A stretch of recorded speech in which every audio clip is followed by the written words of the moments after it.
আমাৰ হৈছে এতিয়া বিহুৰ সময়, বিশেষকৈ আমাৰ সোণাৰী গাঁৱৰ ঢেৰালি ঘৰৰ হেৰিটো খুব বেছি।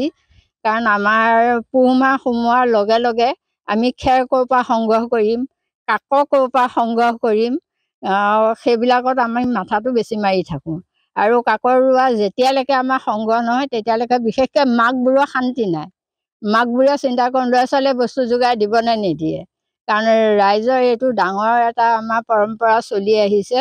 গতিকে বহাগৰ বিহুত যেনেকৈ গৰু নোওৱা আৰু মাঘৰ বিহুত আমাৰ হেৰালি ঘৰ বনোৱা।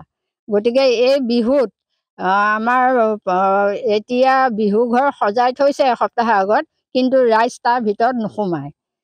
বিহুৰ দিনা ৰাতিপুৱা সকলো গা পা ধুই আহাৰ গ্ৰহণ নকৰে, খালি চাহকণ খাই আহে। কাণিয়াত যাত্ৰা ঘোষা গায়, কাকতি ঘোষা গায়। গতিকে সেইকাৰণে আমাৰ ঘৰত জা জলপান নাখায়।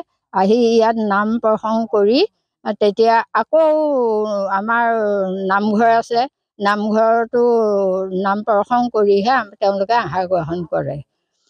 আৰু প্ৰথম দিনা যেনেকৈ যাত্ৰা ঘোষা গায় তেনেকৈ দ্বিতীয় দিনাও সেই একে পৰম্পৰাৰে চলে।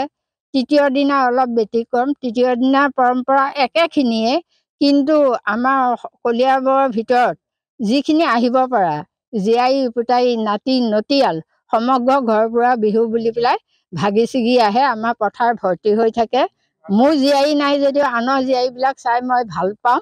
গতিকে সেই পৰম্পৰাটো সঁচাকৈ অন্য জেগাত, মই মায়ং মনোহাৰ জীয়াৰী যদিও আমাৰ তাত এনেকুৱা পৰম্পৰা নাই। গতিকে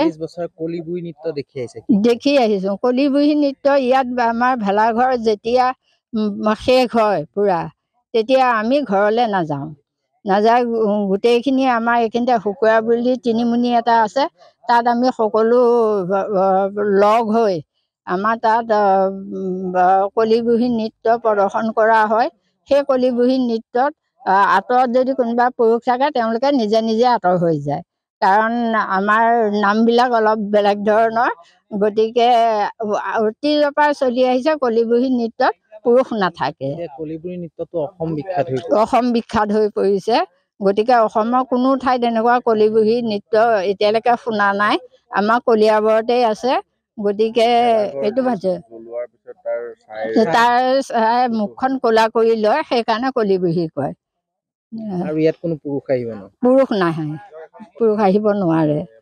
গতিকে এইটো মানে সঁচাকৈ ভাল লাগে। তাত আমাৰ মহিলা বৃদ্ধা আইসকলে সূত্ৰধাৰী হয়, কৃষ্ণ নাচে। আকৌ গোটেই নৃত্য শেষ হোৱাৰ পাছত আমি সকলোৱে আঁঠু লৈ পেলাই সমগ্ৰ অসমবাসী কুশলৰ হকে আমি এটা আশীৰ্বাদ কৰোঁ যে সকলো ৰাইজ বছৰটো ভালে কুশলে থাকক, সকলো কুশলে থাকক। জয় জয়তে মই আপোনালোকৰ চেনেলৰ জৰিয়তে সকলো অসমবাসী ৰাইজলৈ ভোগালী বিহু ওলগ যাচিছোঁ। ভেলাঘৰৰ সম্পৰ্কত এইখিনিয়ে যে সোণাৰী গাঁৱত 7টাকৈ খেল গঠিত হৈ আছে। 7টা খেলৰ ভিতৰত ভেলাঘৰ নিৰ্মাণ কৰা 6টা খেলে, এটা খেলে ভেলাঘৰ নিৰ্মাণ নকৰে। আৰু এই 6টা খেলৰ ভেলাঘৰ আমাৰ যোৱা দেওবাৰেই সম্পূৰ্ণ প্ৰস্তুত হৈছে।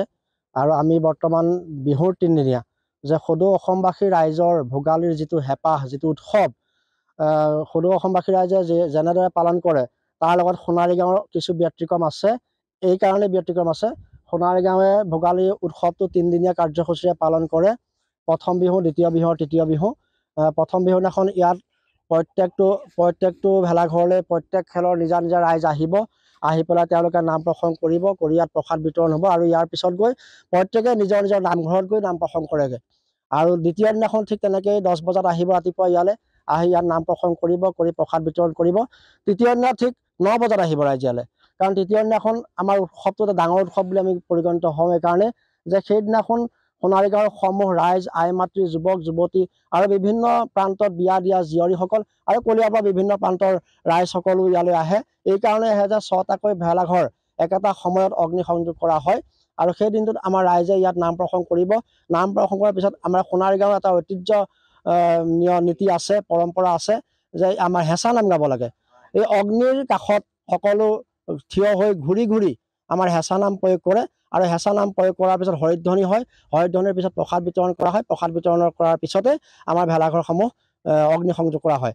আৰু এই অগ্নিসংযোগ কৰাৰ পিছত এই ভেলাঘৰ অগ্নিসংযোগ কৰিলে যি ইয়াত কুকুহা উৰে অৰ্থাৎ ছাই উৰে, সেই ছাইখিনি আমাৰ সোণাৰী গাঁৱৰ আই মাতৃসকলে, বিশেষকৈ আই মাতৃসকলে নিজৰ গালে মুখে সানি লৈ আমাৰ এটা টিমুৰিলৈ যায়, তিনিমুনিলৈ যায় আৰু তিনিমুনিত এটি কলিবৰী নৃত্য প্ৰদৰ্শন কৰে। আপোনালোকে জানে যে কলিবৰী নৃত্য আজি কিছুদিনৰ পৰা গোটেই সদৌ অসমবাসী ৰাইজৰ মাজতে জ্ঞাত, আৰু সেই পৰম্পৰা অতি আগৰ পৰাই চলি আহিছে, বৰ্তমানো চলি থাকিব, আৰু ইয়াৰ আগলৈও ভৱিষ্যতেও এই অনুষ্ঠানটো চলি থাকিব। এইকাৰণে যে আমাৰ আইসকল, যিসকল আই বৰ্তমান শাৰীৰিকভাৱে অসুস্থ, তাৰপিছত আমাৰ আলহীসকল আহে আগবাঢ়ি, কিন্তু সেই নৃত্যত পুৰুষ বৰ্জিত, তালৈ কোনো পুৰুষ যাব নোৱাৰে, কাৰণ বিভিন্ন নৃত্য প্ৰদৰ্শন কৰে।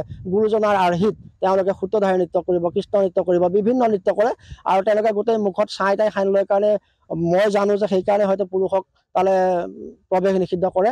আৰু সেই নৃত্যৰ সেই দিনটোতে আমাৰ এই ভোগালীৰ প্ৰধান আমাৰ ভেলাঘৰ অগ্নিসংযোগ কৰাৰ উৎসৱক কেন্দ্ৰ কৰিয়ে পথাৰত বিভিন্ন ধৰণৰ খেল ধেমালি অনুষ্ঠানো আয়োজিত কৰা হয়, বিভিন্ন ধৰণৰ খেল খেলোৱা হয় ইয়াত।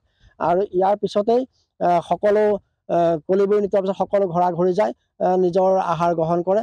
আৰু মই যুৱ প্ৰজন্মৰ ক্ষেত্ৰত এতিয়াই অনুৰোধ জনাওঁ যে আমি যেনেদৰেই ককা দেউতাৰ দিনৰ পৰাই আমি এই নীতি পৰম্পৰাৰে আদৰ্শ হাতত লৈ ভেলাঘৰ প্ৰস্তুত কৰি মাঘৰ বিহুৰ ভোগালী বিহুৰ ৩টি দিন আমি উদযাপন কৰি আহিছোঁ, ঠিক পৰৱৰ্তী সময়তো নৱপ্ৰজন্মই যাতে এই আদৰ্শ নীতি আদৰ্শ অটুট ৰাখে। আৰু মোৰ দৃঢ় বিশ্বাস সোণাৰী গাঁৱত, বিশেষকৈ সোণাৰী গাঁৱত এই নীতি আদৰ্শ অটুট থাকিব আৰু বহুত দীঘল দিনলৈ থাকিব।